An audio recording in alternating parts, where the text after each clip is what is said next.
Ebrason afimu so ohye enne ye de di kan ya na Nnawotwi dwumadie ye de brewo enne yo pepon bosom de to so edunan e wo fimpim no ene aduonum yensamu ba bibia wabusuafo me ma wache Adom TV sunie asempa 94.7 na Nnawotwi dwumadie memeda no pa bia ye de brewo na edru ho no ma ye hye na Nnawotwi ni mu no ensem edi ahim de ni gene na so pa ye di mu nkomo cheye ni aboaboa no ayimu bi e de abene emu akase mienu ene de brewo di amemeje so ene abena pokoa ahwenne mene mapamfo ene bedi nkomo yi na enensem no ye beka inflation ho asem se Ghana Statistical Service e de abeto dwa esa wo hwafe atwam na December no ya na ye di wie afe no krakra no inflation ehwiri ekodu 54% ni echire na ano eden ebro so enkran hanko ano na ejina beso ha munchichemu adusiensia 66% na eno na dikan na poe mantem to aso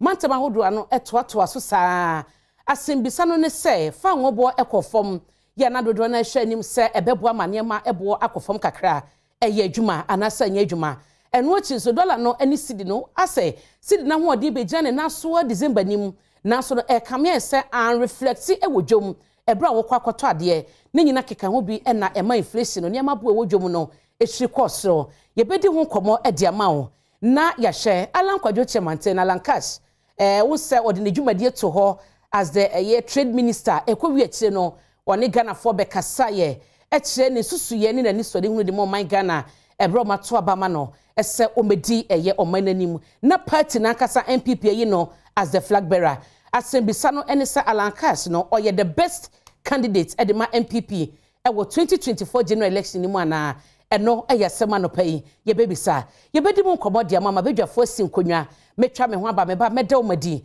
na wahunu wo mo ka me ho don hwe mienu edi yanim yi na ye ni nkomo ento ato adwen me ba sisia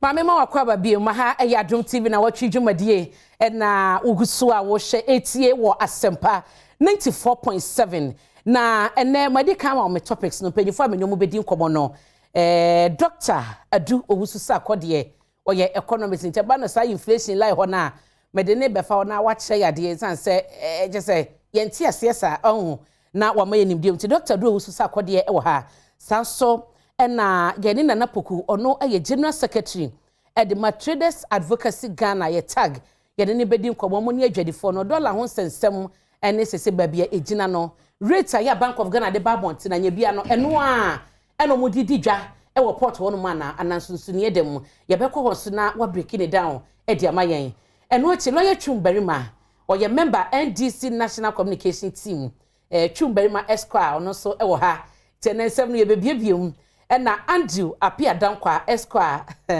oye member MPP National Communication Team empanyifoi na enne anopai omo kame ho na yedi dwuma no empanyifo me mama chema makwaba afisha pasem se ne dedi kan ya na Nnawotwi dwumadie afimu 2023 ye sha senti edi bia no anya na se ka de ye new year de sha ene wo be so ti bibia so de ba wai enti ye wie na ye nsore de nasu enti ye da masenso se to nsafre mo bae na ye hyase mo ye nkomo no me hyase wo Dr. Do Susa akode enchen oye economist na ye kase inflation ene ye ho nkomo se so beti se so be kosoro no ya na factors ben die na be kase ejina so na ye de ye entutuye no well ye ka inflation ye se de nyoma bo esi kosoro nti ye de beto to bia se bia wo twi car the speed of the car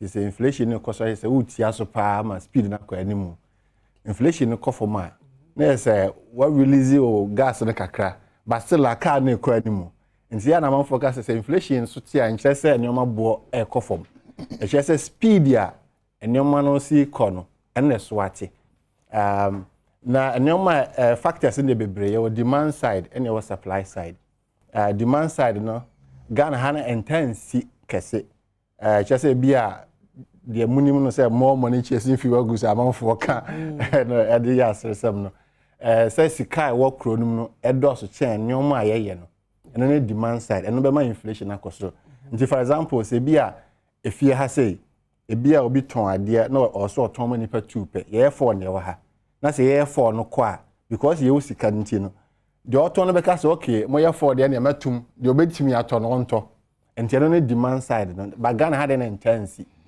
supply side factors no so ye cost of production. Okay. A bit is say na obobo so be a transportation, fuel, electricity, water bill, exchange rate, transportation cost. Ni nyina no any effect in supply side. Na Ghana ha na supply side no. Eno pa na higher. Jo boss wa e dey ntina say nyoma bo asi akosoro. Exchange rate na di kan. You say unua me nua ya wo say obenin be ka say obe agedifo no. Omo be gi atum say exchange rate na nya gi ne ho pe no obia say every koko wura kra say oh dollar no cost rate koko oto dollar no cost rate obatum say ya to nkane mu a inflation no be cost ro say ya to light mu a ensuo mu a inflation no be cost ro say fango bu cost ro nso a obi kofa trotro ne taxi o say oh me fa car no first na me comedy na me tia 2 cedis say me tia 5 cedis nti me so me ma na matum. And the factors of production no cost no and on the man inflation Ghana had there and the man no cost rock as a parent the amount for be I criticize the Bank of Ghana say I don't know how you see the inflation targeting which is more of a demand side approach and they fight supply side inflation. Say a new year abba say the Bank of Ghana so almost one yes sir and kasaba inflation no a bro the year can okay almost your mafamu there and Bank of Ghana ayo mafamu there no. Now say Ministry of Finance sikana ye die na expenditure side no omo so no omo hwe ho yie na be agric say planting for food and jobs for nso mo ha agric nso so say ma aduane ebu oman aduane bu oman because your food inflation and non food inflation nti say ochi chesa inflation mu nyina na de ba boni be kan the disaggregation na your food there your aduane there ene nsuo and your non food be the transportation and Ghana had this last month, which is December, no, food, no, aduane no bo cost chain non-food, which means aduane boy. The internet be bring aka say agric no say oh introduction of agric minister dey. In terms of agric no was here hwe ne ye na aduane betimi abu.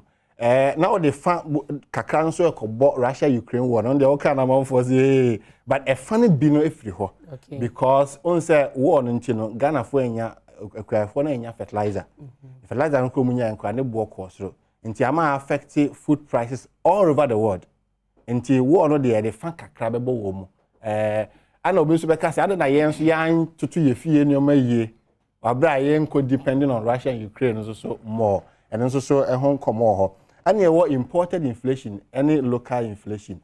Imported inflation, which I say, be as a Ghana for cranium free China, not a China for inflation cost ra, ammonium born cost ra, or far back Ghana ha, by all means, because you can't look at all cost rentino. You didn't so back as over tomb, now a young faso. And imported inflation, and also the other side of the exchange rate.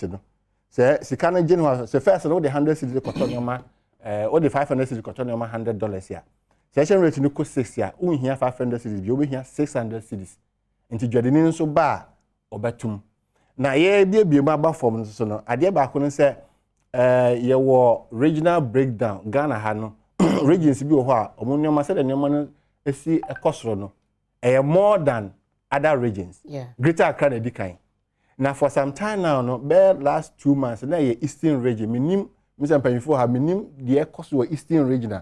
Nti ama mo inflation no ekosoro sa no nti ufa Greater Accra ufa Eastern region ufa Ashanti region dia and omo na dikan ansa na oba Volta any Oti region any ahafo omo so na wo form nti obiebie mu a ebi mu dia osoro ebi mu dia wo form ani wo personal inflation many agese Ghana Statistical Service omo dey calculator bia to omo website say okwa obe calculate one kasa inflation many agipa because inflation na ye kan no make calculate the same.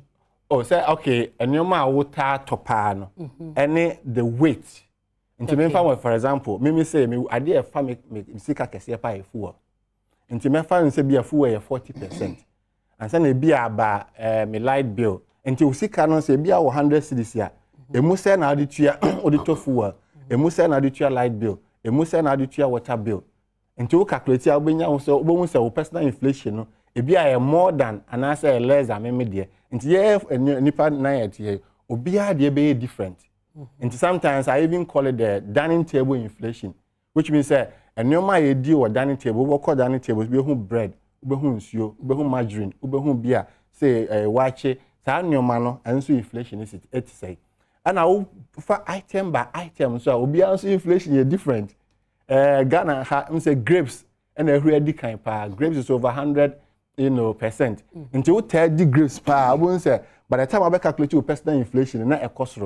But never be to say condo more any kenke any firewood any watermelon sa your money na so even bush meat e remember here crowd omo no sa nkofo na omo inflation e wasoro pa any gas yede no aduane inflation e kosoro pa nti inflation me dem no wie no inflation is just the average nti again ye fa ye nan ha enya example e because ye kan ye nyina yemfie bom divided by the count of 4 e be average ni be 30 and 40 but e o say e bi mo age ni be more than the average of 30 e bi so a year no be less than nti inflation na ye kan say 54.1 the average for the nation. And it is true, sir, region being inflation higher than the average. It is also true, sir, district being inflation higher or less than the average. It is also true, sir, be a krobi inflation less than or higher than the average. It is also true, sir, individuals so no. By the time I be calculating inflation, maybe more dear was so. Okay. Even items are yet to mobile phone near yet to it's also possible say a bit more inflation higher than the average. Now last thing I'm finding from the producer price inflation, which is very high. Now I'm for one time can one sem. And also a 78%. Last time in November the 78%, which is very high. And also that it feeding into the consumer price inflation, price index, which is CPI. And eno no kire say omo ye nnwuma manufacturers no mo ye nnwuma omo produce nnwuma wo Ghana ha no sika na ye de ma omo na ebo no omo tua de kototo mu nnwuma no ne bo akosoro pa ba ta omo be wi omo be ton nnwuma na ma ye no mo so a charge bebre nti ye hwe inflation CPI no ye hwe PPI no so nka ho because PPI no is the major driver of inflation. Can you bo akosoro light bo akosoro hwan bo akosoro ina na drive PPI no akosoro na feeding into the CPI. He said inflation no the tough farm but it's but me can't back say many just said the marginal inflation no from marginal interest said the difference until year on year bia now take the difference into October there minus November there minus December there October November na 9.9%, but December November then 3.8%. I was say some marginal no equal zero. I was say table from equal zero. Say by zero, I know possible. It's possible. And on about zero, no, and you can say inflation has peaked. Now inflation peak per na I started air from. Na nyoma bo bibia. Na enye nyoma bo na equal from by. So the nyoma no bo si kosoro show no, e be slow down. Okay. And marginal no say at here from 9.9 about 3.8. You sure any say be this month and now next month no about zero. There's a difference and until next inflation no should not be more than 57%. This January inflation should not be more than 57%. Say any more than 57% then a man that's so. Say a 57 then ya bregu. Na wo hye yenko bi asaba school se bi ye ene complaints awofo bi no de ba textbooks bo ne ade no possible say percentage a wo de man inflation for January no o man be to realize the major driver no na me ka say yeah there be a this aggregation no the major driver has been exchange rate. Okay. And the exchange rate no the ejina say ya me no ka say ejina kakra and so now speculation now man pay go can pay the amount for three no see na the speculation any dey na e was sika ho no eno na ma amount for to dollar no bi o a on fanya hwe so akoto e de asie nti say na address speculation ni na adwobre o dey no e kofom nti yan hwe ani mu say exchange rate no gina na say IMF program no so ba by March there and Ghana for home. But you say the IMF program now here anymore because it is our only savior now. Okay. The IMF program is our only savior now. And I was here a mass IMF program number. Until exchange rate IMF program. Now say international crude oil price because transportation and also feeding into inflation. Until say crude oil okay. The baby time they oban say you share the month of December inya start 3.8 month to month inflation ya kan on. Yes. Yenim say fa wobo eba form from best super crumper na for best 17 point something no ye ka say kwada ejina 12.4 eswate asentuade so te by 15% eno so ho nkomo ba bebre na bata ye adwuma kame ese ni nyina no by no still na no affect inflation no enya impact nti asa I say ye adwuma hu ankwa nkosiaga ena de ahuri ababegina hai. And is that so not to say, according to documents we are not reading no, so we 120 countries we are seeing na Ghana it was so 7th. And they true. Your inflation no was so it's say we factors are what they mind with IMF and the keka exchange rate crampo no within December no as a eba form drew best ACDC money at the crown for so inflation no no any reduction. Yeah. In the macroeconomics, so your macroeconomic analysis here, if we inflation inertia, okay. There's a normal inflation no cost no a bebre into your shadi bako, and yamoboso a dientina full bono a cost form, nanso so inflation is still there. See the stabilizing anti me uncle so into mature number bear 80 were possible. Say no number one.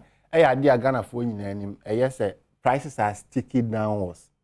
So bibi baneka se yantu money hey ni nya yatum. So bibi baneka se yantu so dia na ayentokwa. Yes yantu so. Enti sa adwadifo na omantimi anti omonoma so no eno ka ho bi ebi so no mfi se bi omote so boka. But you must get your calculations right because adentina enema ka se fan go boko so dia ultimate calculating ye etum. I don't think yet so they are going to make calculating a year and so until prices are sticky downwards in the Ghanaian economy and not home. Na atosum you know your exchange rate in the OCR stabilize. Anna it's also possible say normal items so there are about 307 items they calculate inflation. Okay. And according to the statistician November one item per NHM save Ghana about 306 inflation equals more than the average. But by December, no, now 306 and SWAT 147, which means that items be or more responded to price now. Can say full now so which means that SWAT from 306 items, SWAT 147, about half. Okay. Until some items have responded, other items have not yet responded. Until also. Region and also your regions be say voter region or T region a half or more responded. Yeah. Prices no call from or more responded. Yes, the no form because I voter region at 35. National average in 54, voter there 35. Which means about almost half cry to the no form cry. But Greater Accra there only my dear Greater Accra that's a so day. And the inflation there was very high. And Eastern region. Bono, so I was surprised that who said Bono, the third region, and my boy, I'm say Eastern near Indiana, maybe say almost say a mining no. Crobia mining cost Rubiana, and I don't know, near my boy cost, say beer, and my hope or backroom or Musomunia sky, and a dime wire ding, way anyway. And it's also possible, say, date of data collection. A beer date ya Ghana Statistical Service or Moko Jom so mo collected the prices of items no na that time na fu obo no call from enti yen hwe January say January dey ba na say I reflected there and na again ya bragu enti anyoma a was ye hwe pa with say afu obo akọ for me anyoma was ye hwe pa ma inflation no e say the anyoma bo si cost on tentem na esojo e food any imported inflation. Aduane medical boss na make bio Ghana ha no economy na enyini kase bia sa e wo se ye ho kire ye aduane ho se aduane boye den dia ho kire kase na beba ubisa Ghana for the average Ghanaian no ma hotel deeper in the morning wani kokwa na ye wache enye kenka I'm saying san your mama say no be attend nti me pa my best recommendation to agric minister the next agric minister and say the typical you say you caretaker the typical breakfast or food of the average Ghanaian sa kenke wache enyo ye de wache cooking oil ni ye enyo ye de kenke fish ni ye enyo ye de kokonu at least what is that ordinary niko sa no ma ho ntimi nya ni nyina in a year but otimi yiyim one by one ka say okay afi we ye hwe nyoma ma wache na emo bo kosoro ni asolve e bia in the next 6 months ye hwe nyoma ma kenke bo kosoro ni asolve nti ye nkakran sa na ebe kosoro ama Ghana for ho atoe afi ni aba imported inflation because local inflation is less than simple local inflation me try to have baby local inflation is 51.1% and imported is 61.9 which means that any money crafty approach the ebano ne board in change the wo ha na difference no eso sa 51.1 oh 10% difference there enti I was say ye hwe Ghana ye hwe ne ye nneoma dodo na wo ye mamu san komo we ye die ubetimi adwane akohe I was so osa ba be yesa ebedi san komo no bi o say because local inflation ye low nti no the edi fra bochire ba no ye high no nti is giving you a good signal say hwe wa nkasa hwe okrom ne dua wo mo ne akokọ nam no ye wa de wo poultry ne ye bi wa ha because so far sugar rice any poultry ne ma me ensa pe efa koko sika ni nyina sikoko sika na ye kokra na ye nya no ye na nanom bre nya koko sika last 9 months of last year na 1.7 billion dollars aban de kokra ne ma miensa pe ne sika na sa enti bia emo de ye nua ne ha ebro ye nua ne ha ne ni no ha bia poultry ye nya bi wa ha ne okọ I think Bruno also omu ye poultry pa aban no eni omu nya ema storage facilities you know sabre ye aduane abu bayre oho body ne nyoma ka then intimi stores anima we then local production and ebe boy ama inflation no akofom ama I was say inflation no kofom we need a single digit inflation again so you betimi adru ho a doc ma me na asda ma me ko twumbari ma esquire ho na twum inflation ho sensem benim se wa bia bronya yimu ne ade na nka wo hwe se asentu ade yetete so fa ngoba fom na asidi so gina ne na so yi ka bia ukodwobo koton koda yenima eso tete wo witness bi na wo hwe de na ema ye nuru ba bia wo se eduru eye mentality wo yeti wana anyway ana pay anchankuma ahwefo ahwe ne omo etie enso on radio just a quick one na mema the current deputy national women organizer of the NDC Jifa Thega and they on birthday to honest me man a very happy birthday. Having said that, my argument on inflation, because we too are politicians, we'll be a bit political with it, but I will base my argument on two main things as a number cause inflation. One, the devaluation of our currency. A sika, na ho den timi nyina brane. Na tambia obi fufro obi aman fufro de it me what can I say we are because or nothing babu ya de no etwifa no so. Ama ya de na ho de ne teyira na wodu bia wonhu no kra. Eno ya de ba ko a edi oman bia wote saa ne nya. Be ma inflation sem no na say enema boa se na doc eken no.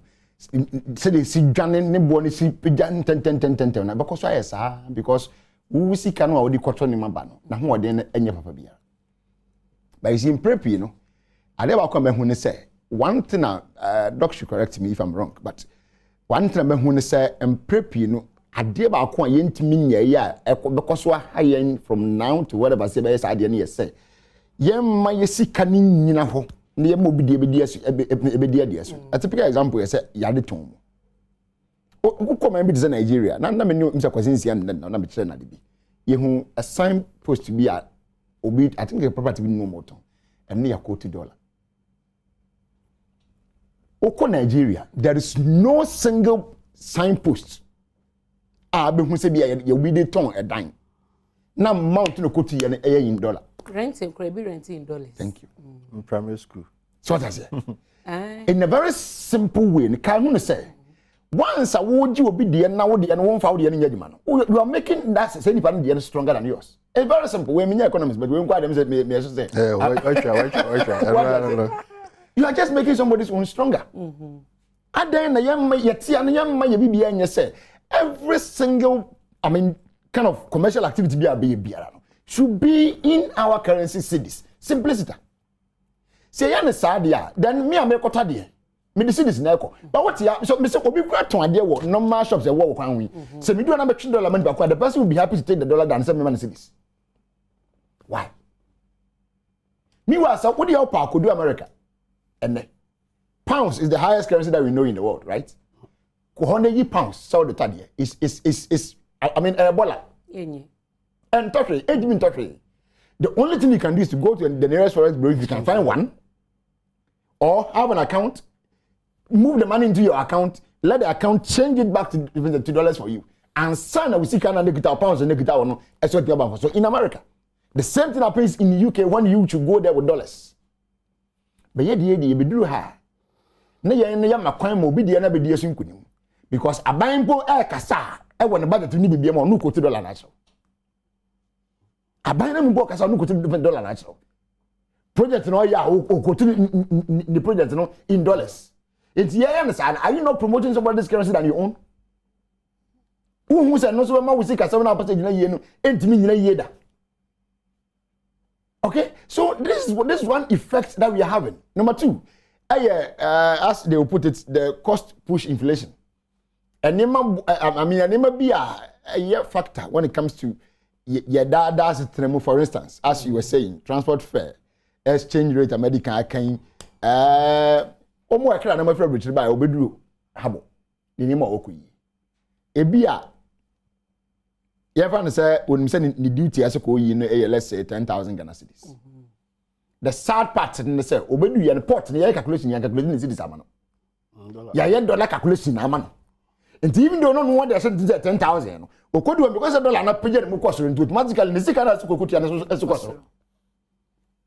So what your man na won we bia we bia no wani man say as a country no let's value our own.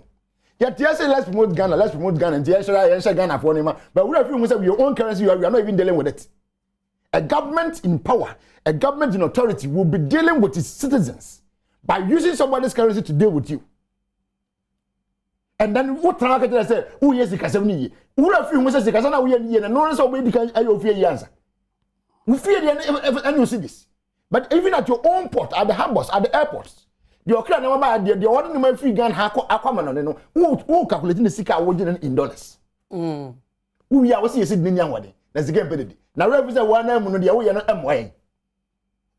Na chums obi beka say sadie we ya ekoso no say finance minister ba begina parliament na wakotu in dollars and shasien nra. It has been there for long. And since when? And more politicians more realize saying na ekotia yesidi no. So what Christopher Focus be omtaka say and enter yesu ba. What? Mameka se mitro. The expectation is mobile the narrative ne best sana. Oh, of course it will change. I mean, we cannot continue to be doing the same old thing all the time. No, and you continue to get the same old results. On record. Take it. On record. I'm saying it again. Yet me get the same old thing na Sarah. Okay. So I can assure you without fear, say, once there's a change, things will change. The way we do things and everything will change. Don't forget, even under the NDC era, Saudi America was some year about devaluation. It started here. And that's the way. President Muhammad Mr. Wadaba said, no hotel or anything to be charging dollars. I mean, in India. But did it work? Well, I mean, even now, Bank of Ghana then krata about Motia because in Akrampono, ATM ran ya dear, but it is not working. Lip service. That is always my worry. So wouldn't him say, I mean, your institutions are chef hotels, so you're more sure we okay. Go to those hotels. I know that at some point now hotels will be doing a $40 and for their rates. But now I'm just adding then you workers. But even though we say you work, we might be on here indirectly. That dollar no one angle by Jono. And no one running in the nearest, you know, and that's so I know you. But I don't cry a penisasa or becuti. Fine. Exactly. But the American said, for that assurance, yen koso nya de ye no, for that I can give you. Because this, I mean, see, your cost what ashe, ayesa, ma adni di nya, we will come and sit here and talk about it, and then at the end of the day, it will still be the same deal. Then there's a need for change. But you see, we need a single digit inflation. The question is that how did people see it? A typical person is Dr. Mahmoud Baumia. Let me quote him and tell you whatever he said. This is him speaking on the 2nd of May 2012. I say, unquote, if single digit inflation is meaningless for cost of living, number 1, interest rates, number 2, exchange rates, number 3, and jobs, what is it for? Question mark. Or procedure was said to put it in another way. If single digit inflation does not help with respect to the prices of the things you buy, the cost of borrowing for your business, and the value for the cedi to the dollar, or help the youth to get job, what is the point? I'm asking him the same question today. So the crack is saying. We said the same question. The inflation today is around 50-something%. Is it helping people to borrow for their business? Is it helping people to get jobs? Is it helping the interest rates of the country? Somewhat they are. Now to me, you see PSU lectures, my nyansa nimdia, and na other talk on what. Na chum. So me patrol beto so. The ukoti ye in 2012 award they can say me. Obeka say at that time the single inflation na ekita no. Ebi obi kwa marketer who say enyoma bogu so ye den. Comparing that time to ne Dr. Sakodi kasa o my factors ama inflation gu so koso obobo so Ukraine ade obi also dim COVID impact so na no egu so ni namu kakra. And even now, baby, crude oil prices every kojina some factors at that time. No money witness here now. Thank you very much. You see, let me even deal with one issue about our weddings this year. Yeah. Oil issues. During the NDC era under John Dramani Mahama, the country started doing something. 20% of our oil production was being made to refined here in Ghana through Tamale refinery. 20%, not 80% to carbon. That is good. Eya de pano I was saying ka wo ba ye ya wo betra so efficiency ya de ko ensurum and say we no ka wo so afa ne bia from 20 ni bia na ka wo de abedu 40%. Na ka 60 na ko do BDCs no ho na mo de abre eno ba boy ma ye fuel prices no ebo no enwane se ne dwane no. But now see am no to ka se tomorrow refinery egu se taught me survive even after the end of the year. I'll be surprised. Workers are running away. Check it. Because they feel themselves to be redundant. This government is promoting a private investor to build a private refinery. Meanwhile, man, yes, you want it. Common sense is not telling us that yes, or manager party. Common sense is not telling us that me GIM crude nibi. I found no waha. Every my boy, my fuel price that you chama business no cover for bridge and kwana de brain. And I don't tell my banks what the gold fuel. First consignment be by next week.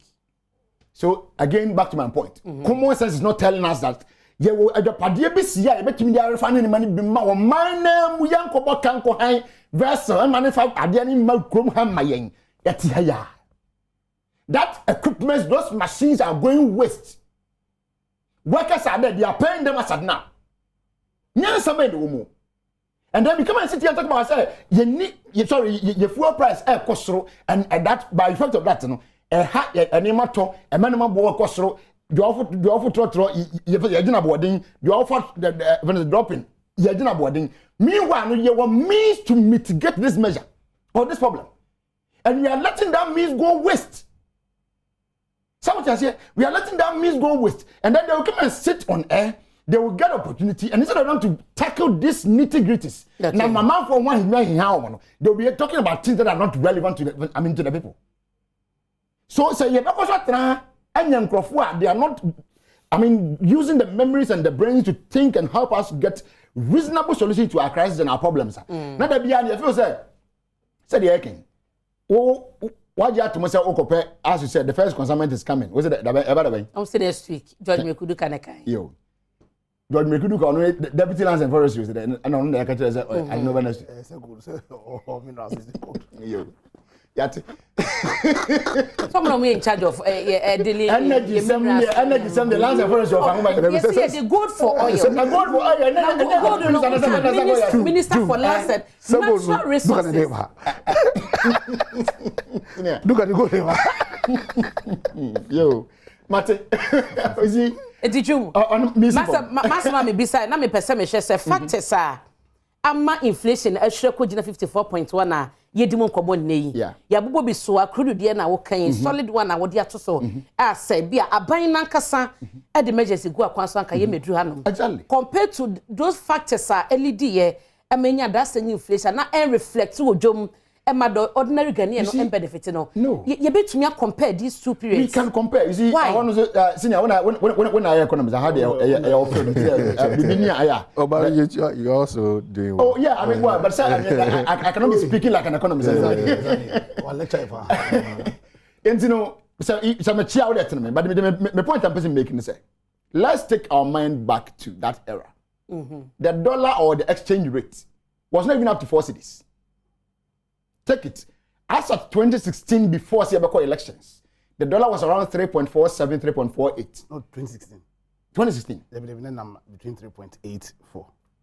Whatever. I mean, it was still less than 4 cities. Exactly. Yeah, fine. 3.84. At that time, the current president told us that it is as a result of bad leadership. And I'm Yakudru. But the point is that you must say, Sabre, now you're talking, you must say, cement bag. You have an example. Now one bag of cement, you're saying. Now we 100 cities at 2 hours. When Timian talk, I'm not to cement bags therefore. Around that time, 100 cities.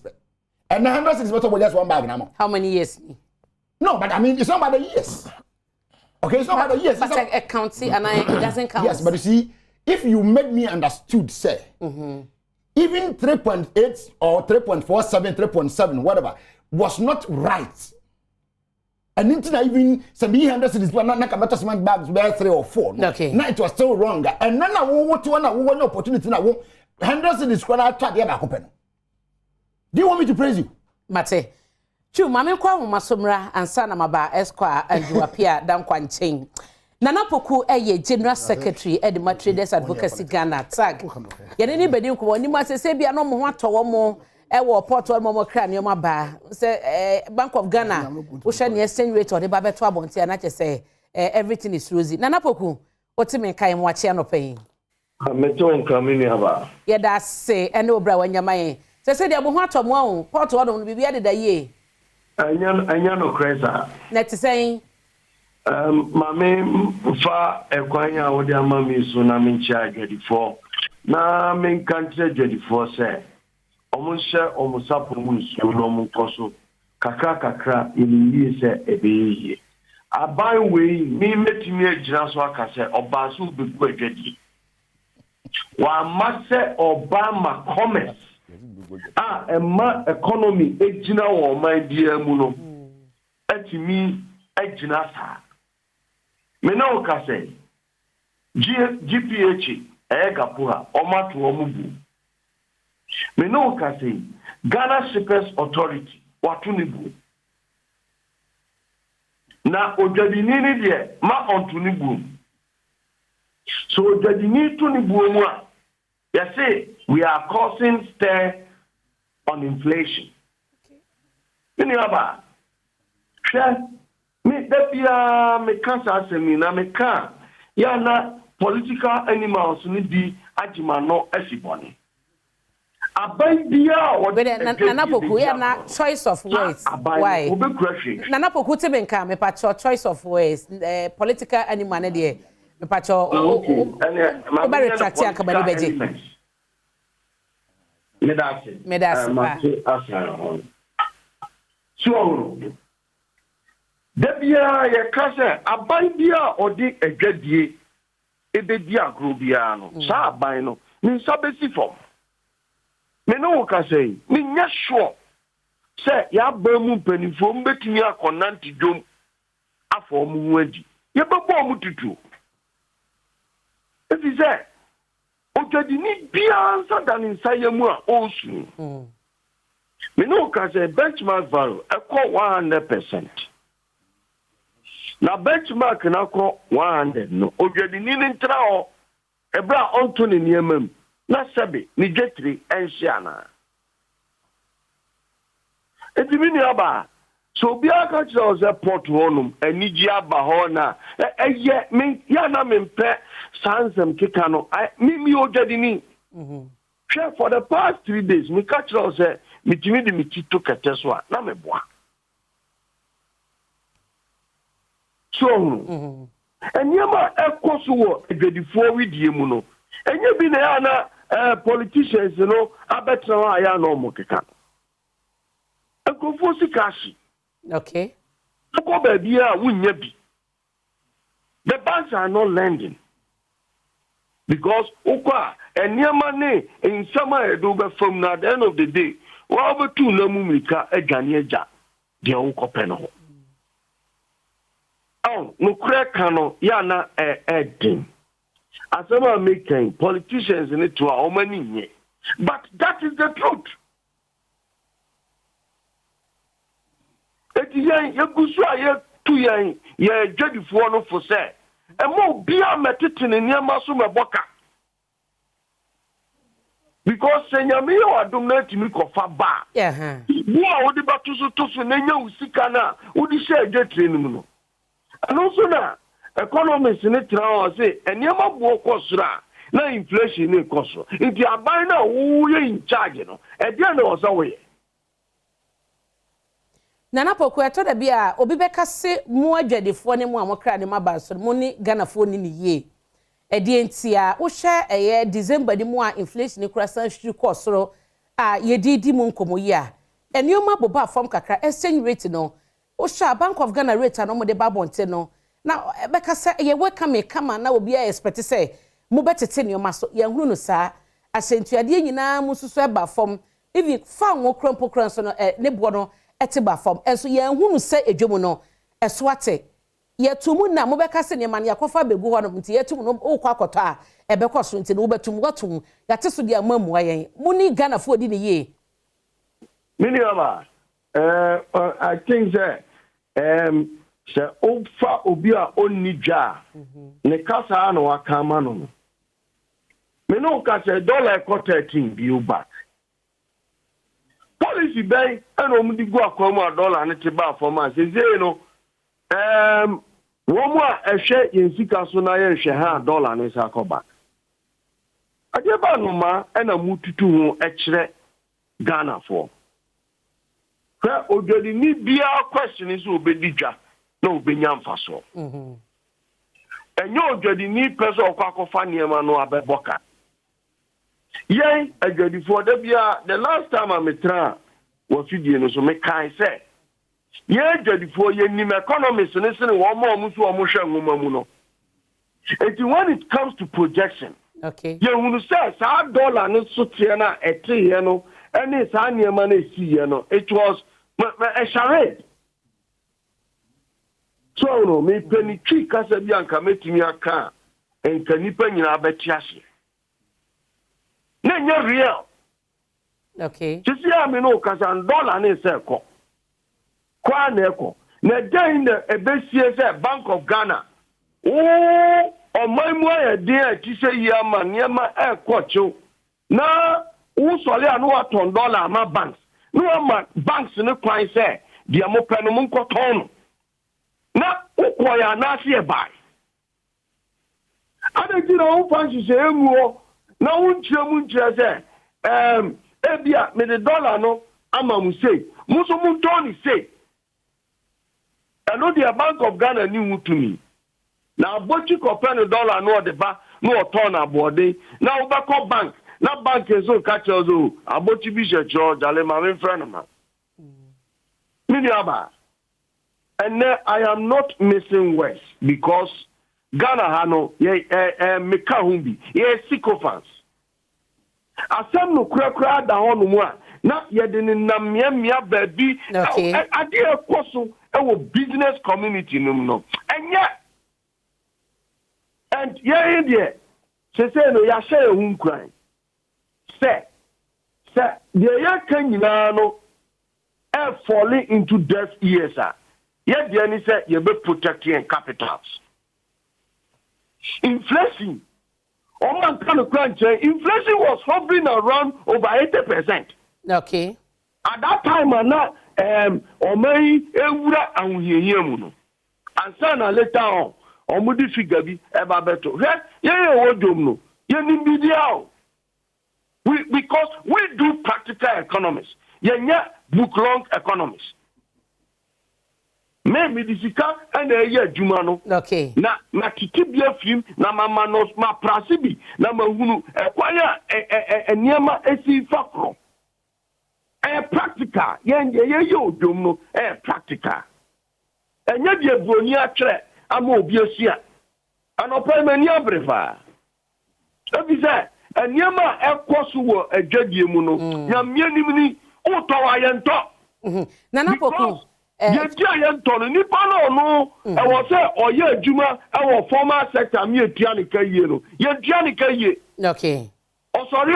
Nisika nyina odi kotagi aniadi eti project ben obeye nwetinya badwom ago miyawe nti da bia window shopping ene nipa be Nana Poku ma yenhye airports no ene dollar rate amodi di dwuma no asat nanu wukuda 11 January ya na Bank of Ghana omo exchange rate omode buy no chese ba no dollars na se wo koto a 9.02 cedis and our ton so 9.03 kitikiti bi gwachiri sa na ekeka ko pounds no any euro no pounds no original 10.90 e fan say $11 na say 11 pounds okoto a and our ton so ne be say 10.97 momo na mo port no rate amodi edi dwuma no Bank of Ghana de na reflect mo de na current na wo ka say quarter 13 say nyemru ya ahina modi di dwa wo honom mini aba me no ka say also make us and make I say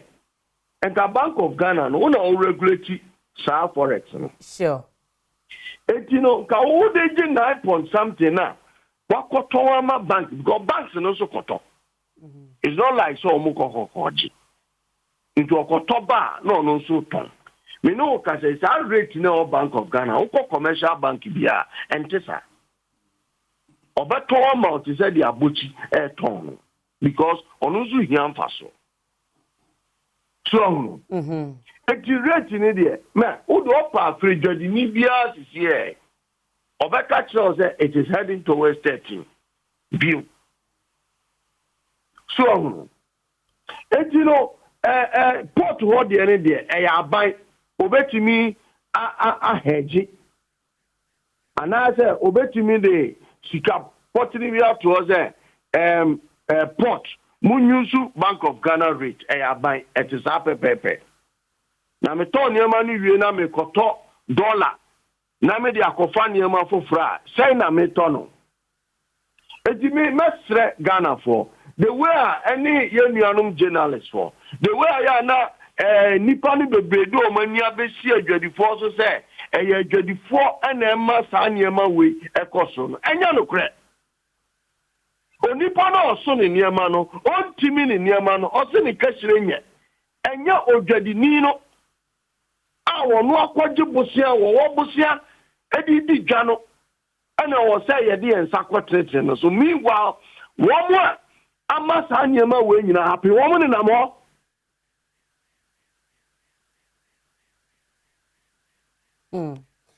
enti dana se ye kan inflation asem no ebekọ fom ebekọ so ebi gina ban so ebi so gina mo adwadifo no so enti momo de ne se na ekura benchmark akwakodu 100% ne che se bosumi we kwa na inflation no ebehwira akokra chen se de December de no koye ya so obi antoto ne niemam ya ka kire ye nkrofo no so obi antoto ne niemam and make sure say sika ne kura ye na ye di dwa no ensi because abayini na administration omo for buo emergency yeso enyahwe sabe samu for buo ma ya madam ya ko bobusia ne edi ya adwuma no ko ande a ye be make sure say ya de batuso ne ensa kan sika nyina efi se min ko bobusia sika ne mehye na o kira ko u efren say ukoye MP na ukoye minister ochina no ato V8 no anya free taxpayers money na me am kobo obosia no ida se madwini na magu ana se ye beba ba cheme ni mi akogina asembibia ye mani sida ye koso etu ye dwadifo nyina afo se mo bia manadwen enye hare na ni sike kura no enhye se kukuru na enya ya kekre nso enyai Mate, Nana Poku, Jina Sumame, why, member Hosisia. Andrew, Apia Dankwa Esquire, a member, MPP National Communication Team. Andrew, we did say what's your dog, Sakodi? What's your chuberima? What's in the Napoku? It will say. Timabifa, Mamincha will 84. Yeah, 84 just. Me, Amincha Wangasa, ye shada. But I shared a first time. First time, you share. Dog Namida Nasi for a very comprehensive analysis of the inflation we see. In fact, it's a small kind of midway reference points. I mean, when you choose your Oyeminia, okay, Oyeminia, I lawyer for and I forget about anything BP. Namincha oral and John Kujo Manton. Nami Asian. In fact, but friends say Machia Ghana for you. As a national communication team member, it's Machia Ghana for you. The chair for us. But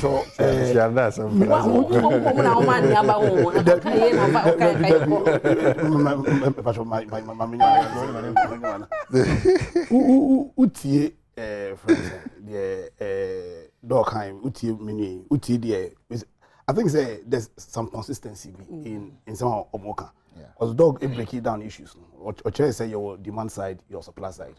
Ghana large in a supply side. Meaning can say or make a reference part to exchange rate. Good news also Casano.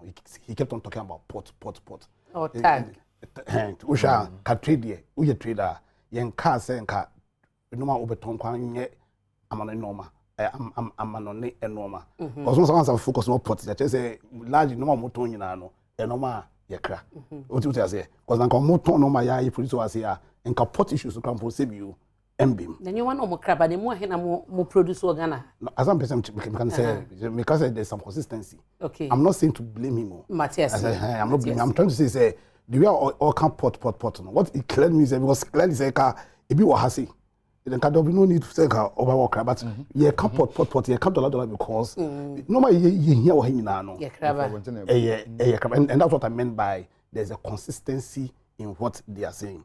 Now, two makers of Mickey on stress on the dollar issue. Now, for equity, say Japan here, you the yen for Japan as an example.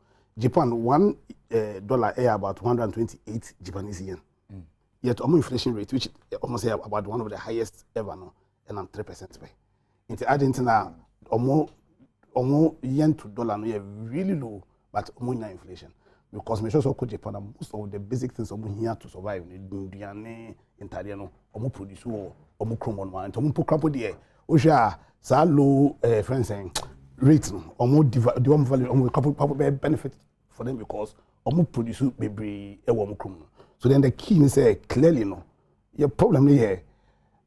Yes, the fact that you ain't produce baby was you know baby was who mention agric. And I mention yes, you mention agric minister ne planting for food and jobs, planting for food and jobs. And a fantastic idea. But the only problem is that share policy now if focus just on productivity. You can't say supply demand and okay supply them is all share the supply chain it shouldn't just be about say what omit produce it shouldn't end there. The policy shouldn't end there because social supply now and not just about the production and the whole chain. Who produces we are dear number year to make it edible, to make it we say. And now what your target by year first of all factories, target bit my year. Yeah, target bit my year poultry for. And I say more year targeting be so certainly some value must be added. Two, who are the value we are how a person they drew what are the stages they drew? Then you to me add up to the price build up. So policy be sana on share just the production share be a policy be affected the entire friends saying value chain and minister to say yeah politician in some way say you need find politics. You see, I just say yeah serious as a country. So no want to find politics because at the end day no say no man ko ya make say you no bo dia enka so ye MVP need to quantity no say you price no be cheap amount. Me feel say yeah my I just say comprehensively and they say people chum first and can share politics and some most of us are politics. Me anan come share politics and some are politics. Doctor do politics I just want to politics. Because a critical for the country say some your policy rising cause some level be you discuss issues near real solutions. Also we are politician now. They all can say they will solve a problem. We be some fantastic questions. I don't say why we realize a basa digit inflation other issues now. Our cost was my price in the dollar no. Since I mean the same system. You come budget, you come budget. They be at the same things. You can't ask them. The point is that you're here in Noma, whether NPP, whether NDC, you're managing Noma fairly in some way. Be a MBY. I just say, no. I just say, Metia Siana, MPP and DC, as we say, my decrement, we better than one. And yet necessarily, and necessarily, and yet the same. Nefi say a wo na nefi say a wo ade a wa witness say koso egusu akoso a obi aban fofra penso a ma aban fofro so aba egusu te ho sa so I'm say so problem na ye wono being say like I agree say very low productivity and I policy you share the totality of emphasize the chain because you say your productivity also increase productivity if I'm so far great now but policy in your constitution now on the increasing just friends saying raw material okay on share how about the policy in me affected the entire value chain. So for instance for me in my view all your plans for food and jobs and money in okay those things policy be so first of all help distribution it is very critical if you say fango petrol chum e ka say to a group and my private sector be produce friends and food refinery. Now, so the issue we shouldn't have an issue with the private sector building a refinery. The two can go because private sector able to refine every boy. Because what it means is that right now, no, you beat me refined fuel a organ. But before say refinery private sector no, Japan is one now or Boston no. Obeka the difference between Japan and Ghana and your current situation no. Japan more of exports compared to imports. And what is no more loans are or more be IMF any other areas are international places or more loans no. What share the interest na kitu abi? Mama can be on the okay. It is how they compare Ghana you want wa ban ya motisui any loans amoba emaje any interest na Ghana between them one compare Japan. So I'm kind of asking me beyond even the rate. No? Japan debt to GDP ratio at 287%. Japan debt to GDP ratio at 287%. Point I make maybe you own tears. What I'm saying say, we share in no matter you can't answer debt to GDP ratio, CD dollar rate, nonsense now. Japan from po ka then penake indicators now because Japan po US. But there be Japan $1 equal to 127 yen, and yet Japan inflation just 3%. I'm saying say because unlike here Ghana now, you dependent for basics of survival. Ghana be di interdia be share, even entertainment. Entertainment can someone for professional share DSTV and other things. I can import no be oh no and you say something about Ghana but even TV content. You pay drama for so that the point of is that I just say you team me radically no you pay strategy be you be increase productivity and some can say increase productivity and you just say why your policy be remember farmers need to produce more are good but also man trawa this is map transformation no the DSC what they my about planting for food and jobs ne distribution ya de no ideas we be ka say deep what ton the amount of party penny for no maso na so manso. No, and yeah, so I'll be surprised if the president, I mean, because a party because as you see, share a system of governance now year running now. President is critical. We don't know why this one now, but on the Tuesday, count of most can say a chuma mount, we minister amount 200 million for policy outcome. What is so the critical is a president. So the and so who be here can I mean just with OTA. My car and friends and yaka, but you see the solution. A transformation. There was some kind of transformation who increase productivity. But my young share just because my young share just for agriculture very basic and they start to be plans for food and jobs. Somebody describe be a call okay. Somebody describe be a plans for food and jobs. The point is that their policies nobody to in place beyond say farmers increase or more we say no or more target supply side na or more target infrastructure na because then the who here we say a quadruple. Because I may me project or tech. I am first degree or renewable natural resource management. It's a project we pitchy a one career side maybe, and that was around 2002. And we share no man produce on there was facts now. I think after Ofi pitchy when passate here, na can into being coho into farmers on more. No more produce we bring now. Want to mean demo 10% people. But you never pro. You never pro because. One shot a coin power or the very and so I'm saying say tackle policies be a fantastic policy and who can argue against the policy a better increase productivity. But the point is that tackle policy now yen tackle no from the farm gate no all the way to how a bit me because yen so at every point be an amount for 80 minutes and clearly that is the solution. The solution is a comprehensive transformational program. And yes, idea you be kasa. And I'm going to say, doctor kasa. What church clearly an amount at your principles need tools. How do you use these principles? Because if any demand side, that's a supply side. Yeah, clearly. Also, December you must also you sure. No, cannot. As if voter region I'm say 35. I cry across because if the average was 54. That's a voter region 35. That means in some regions, no, minimum Accra number no. I'm so sure Accra number will be 66. And you can say December, they may show the demand so become. The amount for bar chromacy. To hear January back form. Oh, so Accra say maybe Accra must Accra back form because so show the amount for so bar the chromacy ne Accra in particular certainly no demand so. Matebe da say oh me dey chumba ka na me yakata but e dey coffee na me yakata te me chefie but so we nam na oh yes yo but so dey member honom mama kai wo say ukọ mama kai wo say ukọ DSTV aye channel 280 Adom TV aye live e wo ho and a Go TV aye channel 178 eti say ye DSTV say you Go TV, we share Adom TV live. Be join your Facebook so afa comment to ho. Me ba be kenkan ama. Na Dr. Sakwa de ma memra ho say twuma ka bi. Na napoko aka bi. E na Andrew so aka bi na yen hye okeka bomu ene nkomo ye di nyina.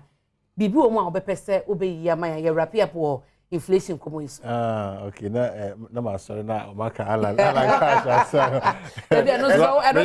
Me political scientist come myself. Say matie million na poko say uti adwadifo na. Unso mo na they live the business community every day, every hour, every minute. And I manage adwadi be free ekohia Adom TV or can say TV or free makola. Okay. So woman no Sabi wan ko school but the way o see church the dwadie woton ade say onye ne say na ma yedi na mi ti da host say na dey who shall say mi sua de enti omo cause omo figures na ke kabom e dey tire your books e dey tire ade na enti nyoma na doso but o see hwe critical ones no em say me nua poko aka edwadie no ho nkomo duty a ombetua any taxes guso any utility prices and then you may say millions aka local production and you may say any the value chain of production in na ya wie no hen ye cost so ye dua bia amo bebre na e bia ka ye ntimi nimu ni nyina e wo se ye de bi kosie baabi bia next 6 months na 3 months na next year no ne yadi into storage facilities no I was see provided and a road minimum say Accra inflation e cost na road ka ho bi because e bia nipa no bia the krom no wo no wo de be fa car wo de be ba no bia kwan ne nye nti o no ne car say ya kwa boso kan nti obeka say oh e kwan we de me fa so anchi bia me car be say nti ade na 100 kra no atum ko 200 nti transportation system no so no enye very efficient credit you can look at production na credit asem and nti na ha me say inflation in 54 because inflation in 54 interest rates nso be cost so them no ka say interest rates are between 30 and 40%. Dwade ni bia no betimi akobo bosia atua 40% interest rate. Nti da bia me ka say enka Ghana me nua kan transformation enkosi say yenya single digit inflation. Then yenya even single digit interest rate. Yes. Na emema dwade akofo because in some countries like Japan near year only can be 1%. If you are 0.2% interest rate, oko bobusia our bank 1%, 2% na wutua. Oba Ghana ha say so far the men who say for power was around 18%. In the Fourth Republic, men who say for power was around 18%. The encore from credit no ehun here. Crude oil. Say Ghana is in a deregulation regime.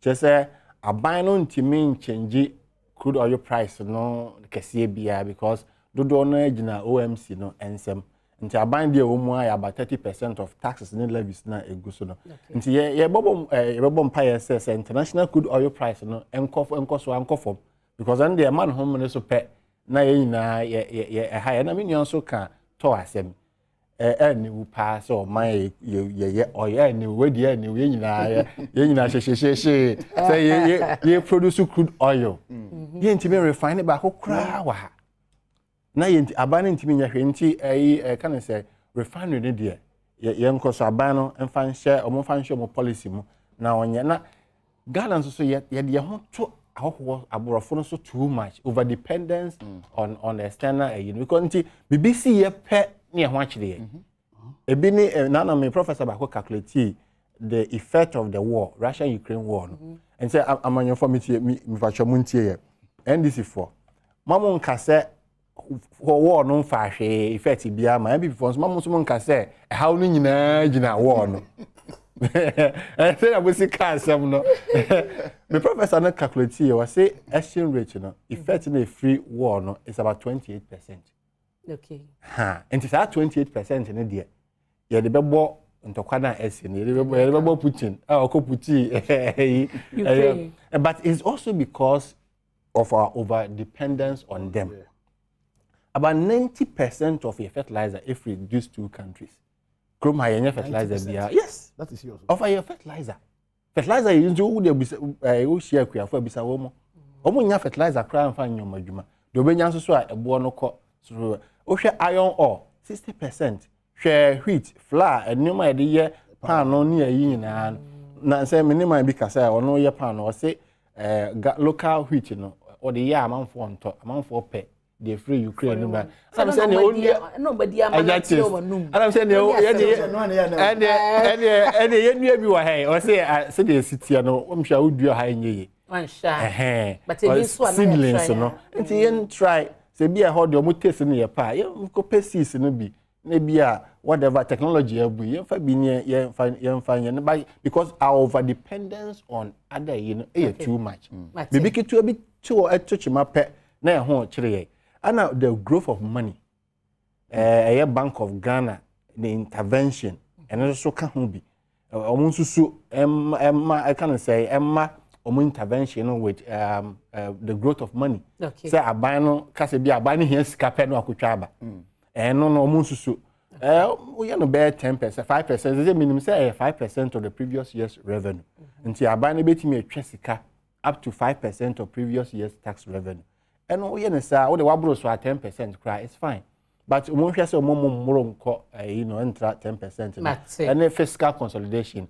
Ye di wie no inflation exchange rate asem nyina na esa akọwie finance minister aboboano sika na yenya no ni die no ene yi ene me last point dollarization me nua bo so and so de enya de was encourage na Bank of Ghana so no the flow of forex in this country no Bank of Ghana in full control over it, the outflow and the inflow. Na black market no say betimi aguno say ben dey omuntimi normal license omunyina ye na Bank of Ghana should have full control over the flow of foreign. Yes dia abochi money rate na Bank of Ghana so money rate na ba wasi enya single rate na obi ahun say we na many people can obetimi ya ni projection mate do enya single rate are be projection na nyoma ye basa mate Dr. Adu Owusu Sakode na wote ne kanu na mame kwa homanso na poku adwoni ezum ene oda screen so kama na ye wie enti say na benchmark no masan kwakodum 100% ide na anidaso ni ho nti nioma na ebeba after say benchmark value na akọ fully 100% be ye adwuma ni nyina no mo so muntimi nto moka mo de beto to so enti Ghana fon hwe nim say enioma bo be ye den eno no ana mini oba me dawasi eno anu waka efi say yensu ye nyina yi a ye dwadie no ebe basa na mintu ye dwadifo no fo se biaku omufo omadwadie no eni agro se omudidi agro a usika behye na usika nso hye a eno anu no doctor de okasa ya na omamakoma bafom na prempre ye be frɛ na ma ye ne adwadifo ni hia wa betu adwadifo no so fo kakra efa omunim die mu na eye dan a eniema bo be koso e wo se Ghana fo e hye omun kransa efi se obi antimi nkofa e ma me boka etino the doctor kan eye ne kwan so a e wo se ye nyina ye timi hwe se adwadie ekura nipa bebrebe o minuaba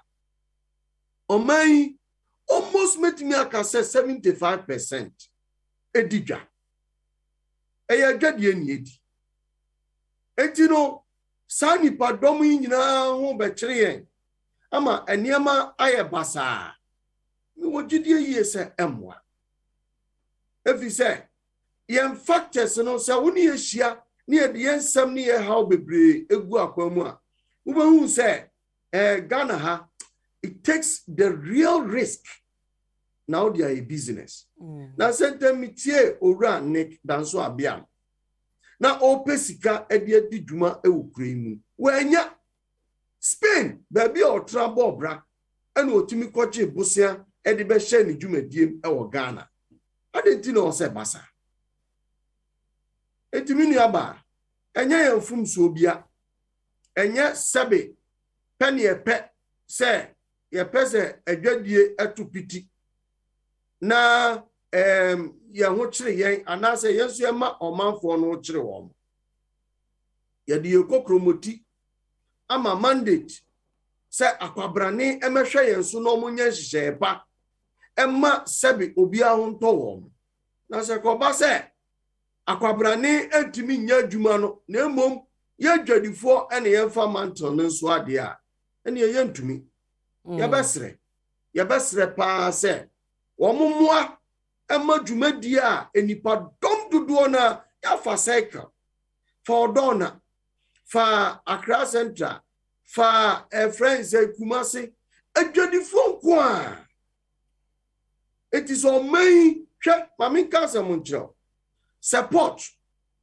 say ye nyina adwadifo nyina akabom se okay ye kra ya bre ye fa ye nade nyina mu fom okay me kabibia so nyame o hata so say the next month aban workers enya salary if he said ye kofa ba sika titiru a ye tua e wo pot ho ene ma aban nye sika na me the last time I mean Dr. Beto me can say aban o ye lazy ena da bia sa niema we atoto no ukwa brochira aban nyina wo nyina ya adwuma enya sika ede beka wo mo foto African kwade we are always relying on our taxes abani ntimi ni dwuma bia amwa no so anu no enya sika ede ababa be hye ni dwuma di a wo diem na ono so no ho atimi asane no atono nti yebesre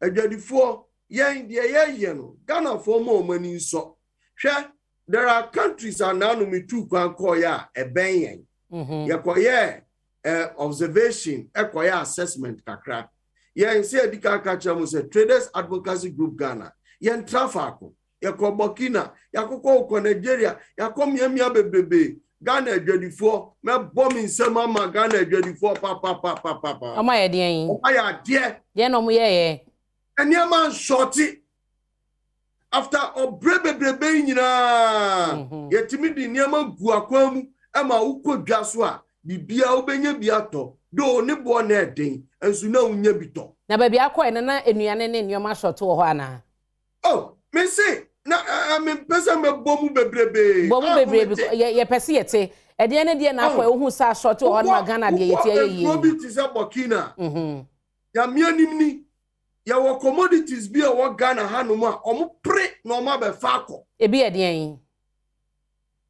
me for consumables if you say me single bibi pair na me promote obi dwa e wo mo TV so omo pre na omo be fa na omo de akọ uko Niger for pre na omo be fa niema fria na omo de akọ no Ghana adwadifo me bom nsem mamo me tu chamamo if you say yantimi amfa ye nade angu efom yegusu a ye adwuma so ahunu nanso so de haye no de ye beka ye nyanto okay if you say ya ye honhon ache mate nana poku mame na wase ne obra wanya de moya no pe wate so medam wase say ya na motom nsa friend say bio de meka ya anyo obi de no onfa nche eya ni bresem de ye obi de so no omonsem ma adwadifo ya na edome bia ya emu aye den enya asem keto he say odi dwadi ni bi ahia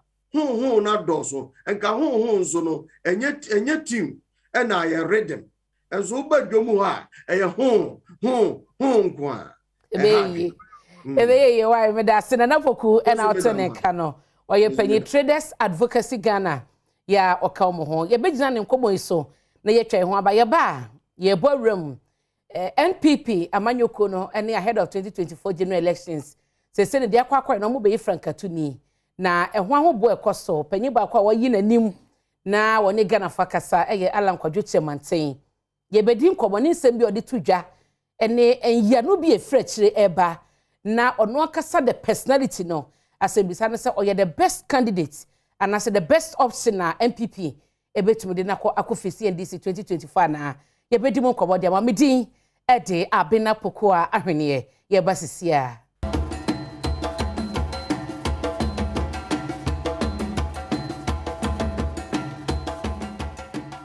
for new patriotic party when the party officially opens nominations for that purpose.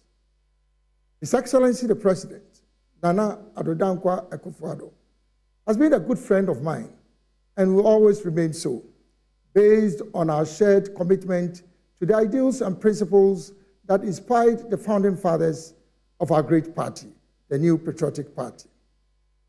We have competed in the past, but have always worked together thereafter.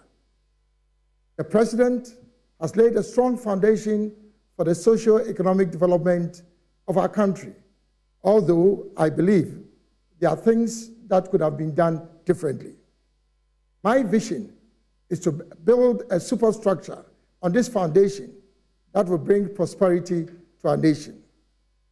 The pre-COVID-19 performance of our economy, the flagship programs including the free SHS, the One District, One Factory initiative, the Planting for Food and Jobs program, the Agenda 111 project, and the COVID-19 response initiatives are all testimony of the strong leadership that the President has provided over the last 6 years. In spite of all the above, however, it is an undeniable fact that the combined effects of the COVID-19 pandemic and the Russia-Ukraine war has stampeded our country into a crisis of unprecedented proportions, with a negative impacts on the economy, on businesses, and on our social lives. I have no doubt that the anticipated International Monetary Fund IMF support package will restore confidence in our economy and bring it back to pre-COVID levels. Fellow countrymen and women, this is the 17th time that we have gone to the IMF over the last 57 years. We promised never to go back, but we've gone back. One of the lessons that we have learned from the recent developments is that Ghana's economy is still fragile, vulnerable, and susceptible to both external and domestic shocks. This primarily is as a result of the fact that our economy is highly dependent on the export of commodities. Nnawotwi Yi Alan Kwadwo Chiremanten what declare intentions no was say kwan bia so say MPP delegates no to abama no na obetu franka e de mapati na wonya kwanya na Ghana fo pian no obeye mampani a ne omobo so de drosso pa e drosso obia de wo mu kakra sabe na ankrankra nyuma begina waka ho asem na wohwemu opanyi wenye de dikan a wakyese akwanya bi etise no opese wogina so na wodidi dwuma se afidie bi a enimu da MPP di omo hyehye ne begu akwan so NDC de yenimu se de omo de nete na se omo ma ne kwan ne fourth time nie ya obe conteste in 2007 obaye 2010 obaye 2014 obaye and na 2023 obaye na the last time of contest no bibi sase na 4% no ode san ba bi ma na nti I don't know esqa wo hadom obeyi no de amame ensem bi so de tuja waka no pepepe se o mampani ede enhyehye bebre na ne gu akwan so a na egina ne naso aboa ama oman no asesa nanso ebi wo mu a na woni omo nya adwen saa e wona sebisa no wose na wo aban mu na oka economic management team no he was a member say now wa yebeka so resign die honom no onse da enimu biem nti he was a member ti nioma ya oka ho asem se na ebie na ebinya de enye no oka ye e na aban no antie anase wanka ode ahye ne ho wose Ghana kasa no dross no action anye bia no nim dada ene na wotimu bia na etisen ye bedimu nkomodi ama e wo ha mehase e wo opanyo no ekasa edema MPP ne nche na mehase de afri na yahye de ono beka papa it is so how ye it beka so ya land spokesperson na e general me baz in my baz me that's pa it as an MPP communication team member me that's it some of the two dwaye ene de ma point ma e fa me pese ye de hyase e de woka say strong foundations na ban no early so far but ebi wo mu a na oni aban no enya adwen koyo mu fa so de djuma na woni omo enya adwen wo sa kwan no so since when I realize it, why is he telling us now? Okay, so what me the Alanka no, I don't know why I news clear because only how so what's not bought so that if as of offer company what's not bought so that it's a body decision yes then body acted by resolutions into the board has resolved say I can tell you most of the time no yeah body in unanimous decision a majority and a maybe I into a board of 5 ya biaba ya discuss ye we are a friend saying 3 to I am koka say apart from court Supreme Court and appeal court or your judgment even though I decision of the court no you ultra dissenting view no in how corporate bodies and now bodies are here friends munya mbadodo ayade no so munya take decision no as mu vote here ye mbeka say asumesi na asumesi we say there so the point is that any possible say in cabinet no decision be about be taken and every cabinet member agreed any possible and also because of more secrecy no more entity no untimi be can say indeed everyone suppose be issue ananko be BRCs no so wo hwe ya business resource centers no okoi no o say o tu na banfo say before say SMEs be na SMEs small and medium scale enterprises and Professor Bai Dr. Bai no can the same thing I just say it me create system and liquidity credit our system anymore into utu na buying for say Abai introduce a credit guarantee scheme what that scheme was going to do was to release liquidity abema small and medium scale enterprises no ejina that was like Abai yes Abai so clearly no and say and so because any possible say on cabinet number 19 no every issue be agree. Indeed, for your Parliament of Ghana, say Parliament, as some called Parliament, obi agree. And the majority or your minority, no. The majority would vote, will carry the we say. It doesn't always mean a majority or more it's a right to. Yeah, but can't say this was the majority's decision. Because this was the decision of Parliament. Yeah, for Ghana as a country. Say yeah, Yokotoaba. Yokotoaba, has it ever been unanimous? Even if you close win, Debiano, across run 52%, 53%. Yet, the people of Ghana, Nanado, the president of Ghana, elected by Ghanaians, Chum Ottoman Nanado. One to Nanado, and yet, and Ghana for that, Nanado was so. And yet, the party say, customer will be brave. But Andrew, what do you say?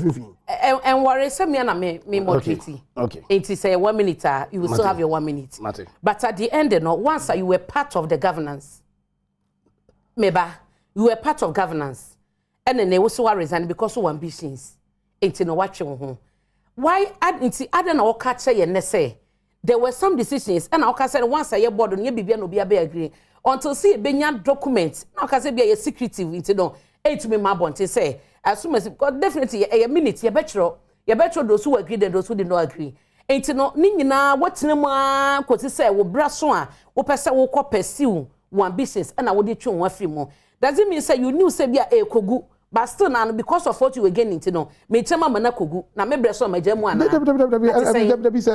Company. Many also solo partner. Even and Joy FM more company was more board. I compared to saving more board. And yet every decision behind every board member. It will be so it will be so wrong say because you could vote on a decision. Now you have far view into no. So there be and I'm telling you even beyond alarm. And was it even necessary to mention that? Yes. Now even on my opinion, Crampo any speech, financial speech on economy issue, no, I say there's a crisis. On my opinion, say there's a crisis. What just to say there's a crisis. What I say, Ghana for MPs. I catch on my opinion say, look, finance minister, no, I just say you see Ghana say no, you have another fundamental problem. Start over partisanship, no. Over party, over NDC, I can bet you that every decision will be a NDC will agree with. And that's what political party gives you. They give you a platform where you share ideas. And now also no, say Nana do performance a perfect. Then why would we need? Why would we need? Then what can even anybody who's coming after do? Or run a perfect government. Nana don't run a perfect government. There's so many things that mean poor. Me young guy, I mean experience and I'm more company. I disagree with, and I can give you one example. NAPCO. You can't convince me, didn't you? About you spend 2.1 billion on NAPCO and 400 million on 1D1F. I can tell you if I'm a president, NC. Are there yet transformation and never creating Juma, also creating Juma. And you say, I know there's a Juma creation, nothing can compare to for instance, bring about an intervention, increase industrialization. What I say, also for industrial transformation, then you spend just 400 million on at the corner industrial transformation. I'm going to spend 2.1 billion on NAPCO. So even on that, so NAPCO as a policy, maybe you don't disagree, but a commitment to start 2 policies. What is your commitment to 1D1F? What is your commitment to NAPCO? And you see, what you call like I'm telling you, say, what I say because and your MPP because of idea and then because you probiasem. Remember what MPP and because me pay obiasem me what MPP because before say MPP for representing some values be some idea be me so me subscribe to. And then because me probiasem personal. Into with NAPCO now who no say a wrong policy about any buy looking at the sika what this same no. Did you for once a bread buy spoke true to power say even though say me MPP ni this decision, this policy no, you're wrong. Mako kawo Accra FM, Mako Kasapa. Every FM behind me call FM Kingdom. Makan so many times, more than 1,000 times. Because you see, so your politics now, and a say maybe afanwe. What I say, one nipa and so independent mind. So and one time your policies on abwaye, we should have independent. I tell to me, my nyansa say Now say, oh, just only could so say, overcome our dream because of say, oh, don't cobia. Then, oh, only a then you are not even helping the econo. Okay. Oh, what I say, and because a cone present to any point on Yankopon. Present to any part of more Jan and Namima, on your perfect into obey mistakes. Alantimanti president, obey mistakes. What I say, Mahama, mistakes. Mills mistakes, president for your mistakes. Or look up, in my opinion, president, one of the best presidents in Ghana. Or look at mistakes because oh, you nipa. In my opinion, president for the president in Ghana. In his opinion, opinions are like. Oh, exactly. Oh, exactly. But president for your mistakes. So for me, no, so Alan Kase, we could have done things differently.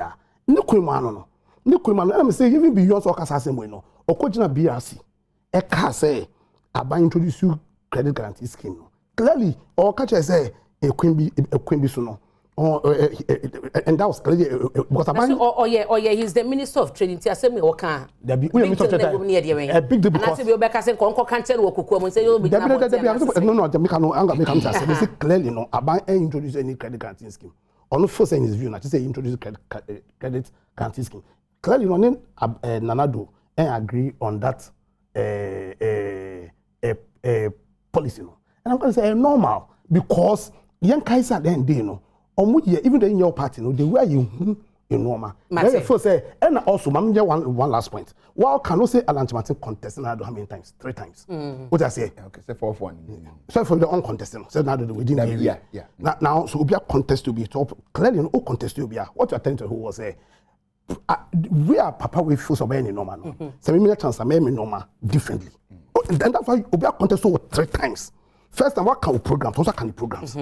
Well, we after first we bring now ATC for one copy. On also contest second time. Also contest third. And the results in the year saying it doesn't matter about the results. What I'm saying is that it means say how Nana do every year in normal. Nana do any that soon vision for the country. Nana do application to so that vision no.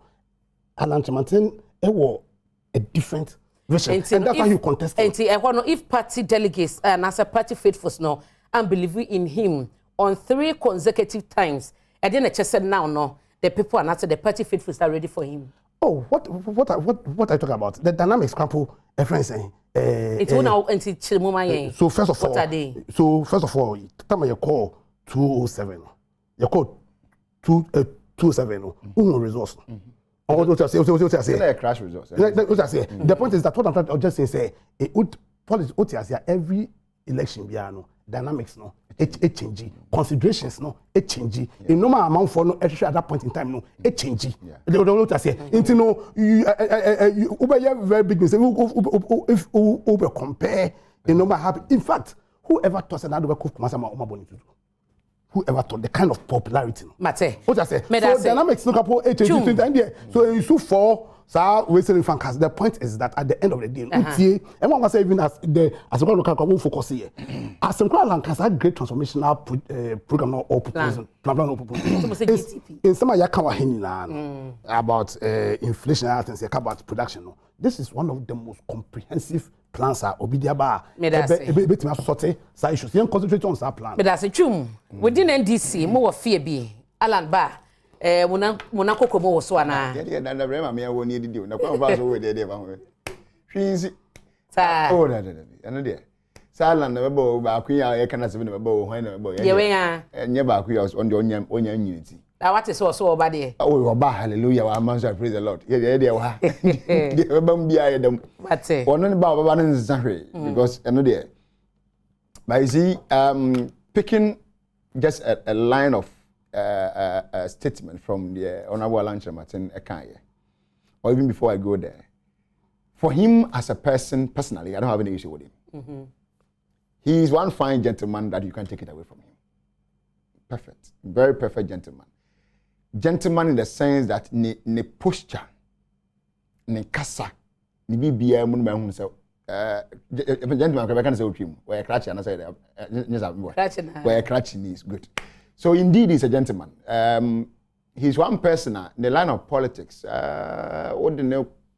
For free, the number of times where they are contesting in the year, in the discussions, even on national issues in that day, he has never been dirty compared to the Nnawotwi. Okay, he has not been dirty compared to the Nnawotwi. So for him personally, I see him as a very nice gentleman. So a president, and I said, "What mean your coin and that chimbia?" But now, yen share ne assembly or can yes, no action, talk only. Not to. Why I some knock? I buy your tissue no from me yes. So I will ne casa na dos no do. Finim action BMP from Mumba. Kasa sa no akoto agum. Wonya kwanya bia no wakami bi. Sometimes the hu hia on paso beka no waka no. And I'm a very classic example. Wako dina simpiesu mampani beka se mienti as someone that special prosecutor ni mu a ono an quarterly report on the bre na anu ya nya aboso mekora. E wo mu se wo investigation na mampani akoma clearance. Ba clear no. Sen so Samuel Jina pa beka se o mampani clear. But on betimi ato aso you should give us a break. He know he's a lawyer. You see some only koti he's a young koti but na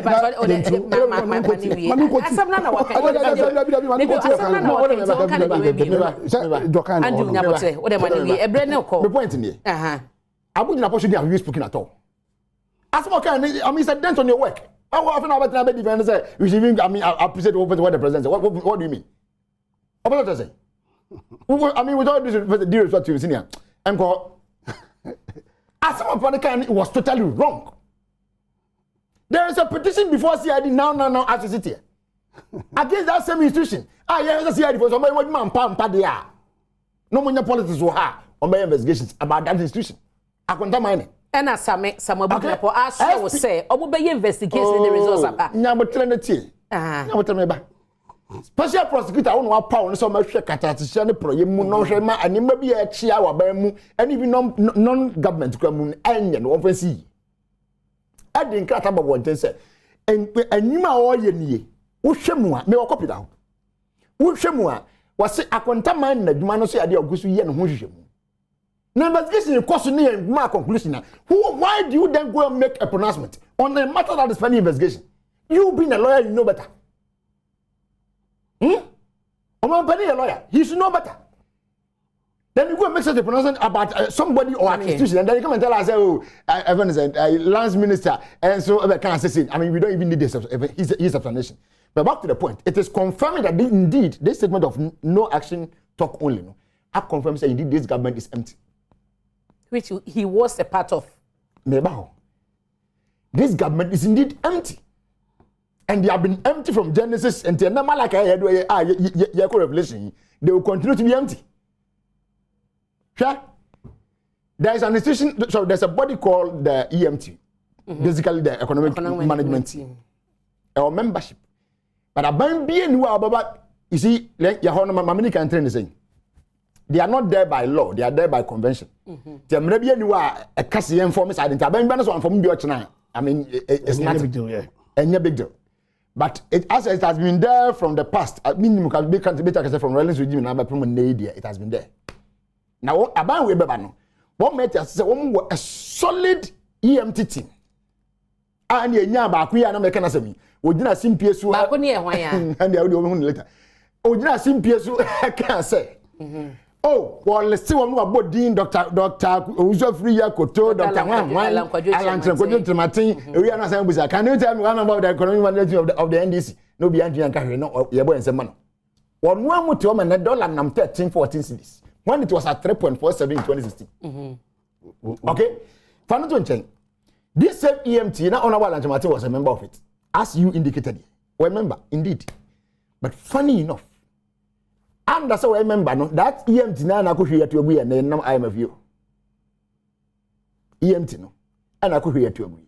Now the other one said, "One go here to agree, no one ban somewhere yaki cano." As the customer atop pay dollar not jegu, we be a jegu yakasano. Sadly enough, the idea Nimba that no couldn't speak to today. The people in Becca say, "Be a babu, I cry, Alan Yan, and Becca cry." From the grabbage, and do a 2 day thing. So you want to you may just mark him off, but and Penny says a number no question free and number nation. Once and I won't be mean to him free the negative part of the work. Because now as he said, you may have a dissenting opinion. But once I would dissenting opinion, I'm a one team, I'm a man here.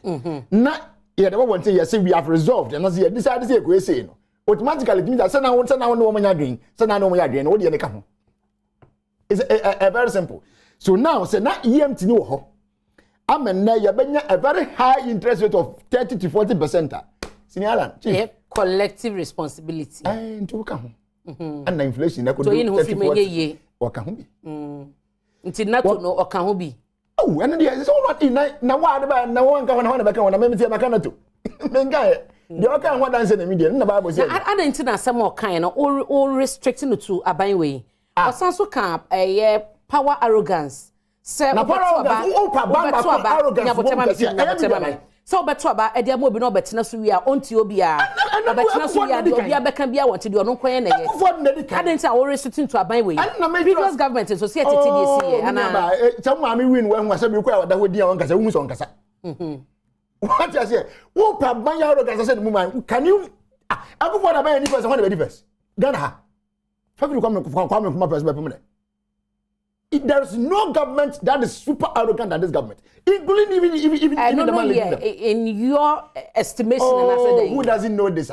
Na kama mpani bet ma tra radio so ama abanya man tam ano okoho e ma ye bonu fupam e bonu tidom e tina baba ba man fo de o mto asefo man ka afaso asante man tam na emu nipa emu henfo aye demonstration pleading for roads. Na man mpani akwata radio so na ka tena some media you know you cannot threaten me. But so ka you man obey. O ka so obey. So ka so obey. Na udi atemi asa no ka so obey. It is wrong. And that is arrogance. Because Akufo-Addo was begging. There's a video about him. Begging people to vote for him. So we'll be an hour and near the amount of arrogance, as you were saying.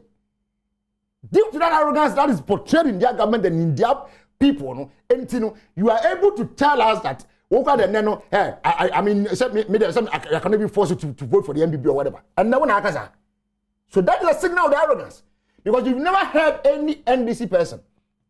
But you never be can say open to my NDC, open to my MPP. But we have had this from Akufo-Addo under this government. The mantra be na kan na ye join fu na bibia kan ni nyina nkrofo kan eno so no be classify no say no na arrogance na ye dey. Look at the point that he was making or the angle that he was coming from when he made that statement and compare it to the American culture. Is it the same? It is not.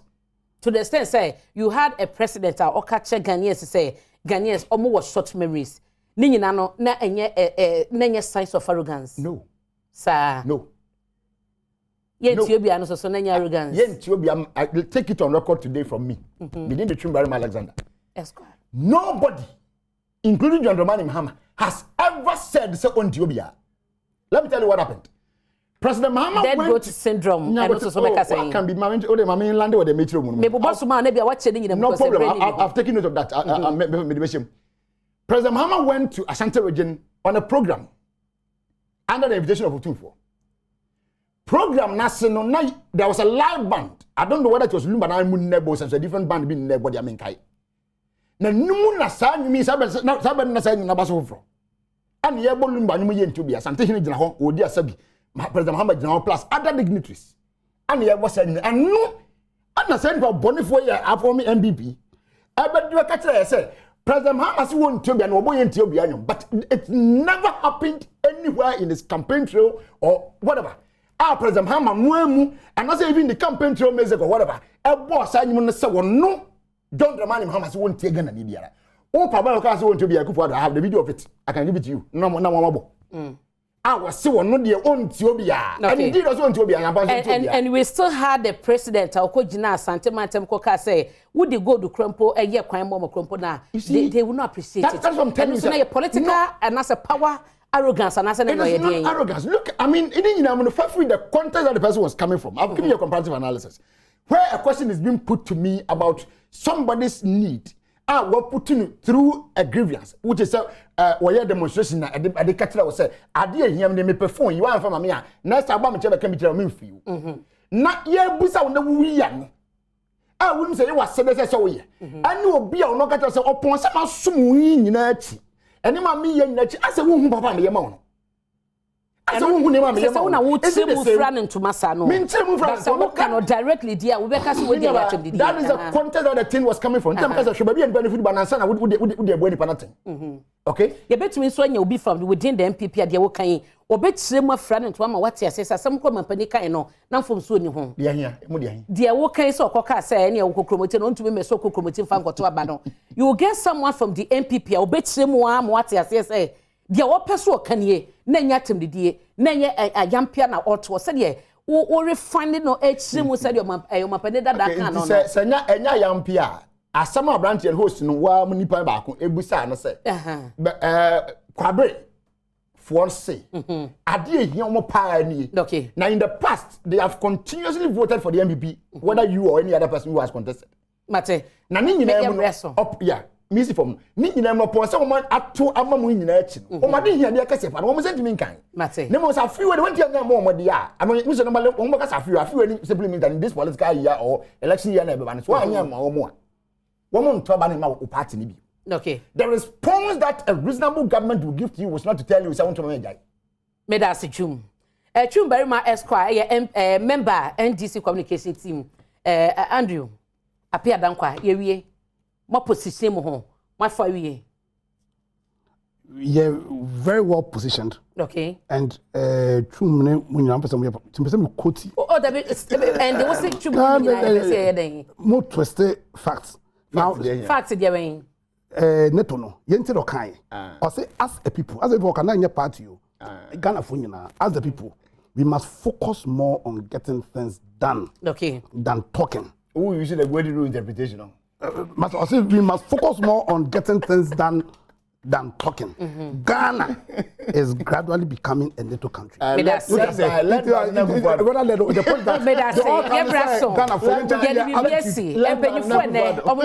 studio ha near the Jumadi no Ebrewo, Chum Berima Esquire, no a member, NDC communication team, na Andrew Apia Dankwa Esquire, no so a member, MPP communication team, Dr. Duo Susako, the economist or Kanye home, and Ananapoku Traders Advocacy Ghana tag, one so a penny or down, one so a kame home ewa. A dear me just so, and ne Abina Pokua, Ahwenie, Kache, Abna Badu, Ewon Coco, your hairdresser, Sabna me show live. That's a pa baby I will share free etie ye free bia na kase ya me show kwaso na eken na wo twese ne ye besan ababiem na me sorry so no akai se production team no wo be Kofi Ampadu da chehine Frank Wolanwa kwasinsia sound lighting setting na akade omo kai me asa camera omo nyina touch yomo kranka wo MCR control just omo nyina touch ke no draw so makeup so ye me kamalizi ya me shebu nyina ya da wase na wo chese ne ye besan asia biom ya kra mo